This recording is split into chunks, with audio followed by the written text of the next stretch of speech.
Первый республиканский форум молодых промышленников продолжает свою работу. В мероприятии участвуют работники промышленной и геологической сферы. Как и почему они связали свою жизнь с данной отраслью, узнавала Кристина Якупова. Связал свою судьбу с промышленностью неожиданно для самого себя, признается Дмитрий. По образованию экономист, но судьба привела его в золотодобывающую компанию «Полюс Алдан». Тогда и появился интерес именно к технической стороне производства. Специфика моей работы – это автотранспортное предприятие, которое перевозит объемы золотосодержащие, то есть руду. В общем, транспортировка горно-рудной массы.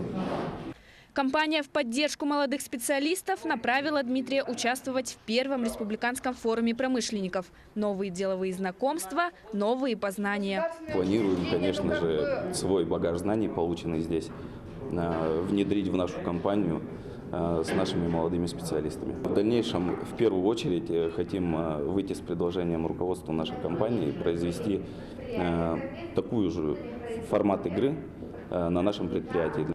Нерюнгринец Артем Коса пришел в промышленность осознанно. Выучился в Якутском государственном университете, практику прошел в Дальнегорском втором советском руднике. С углем связана вся его жизнь.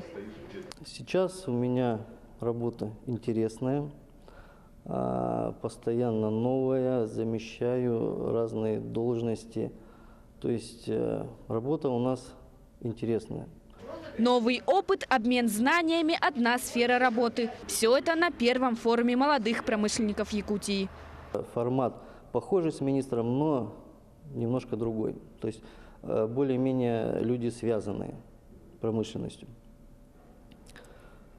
Поэтому приехали себя показать, других посмотреть. Любой опыт, он хороший.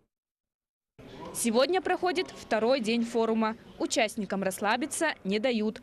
Тесты, деловые игры. Игра проходит в форме форсайт-сессии.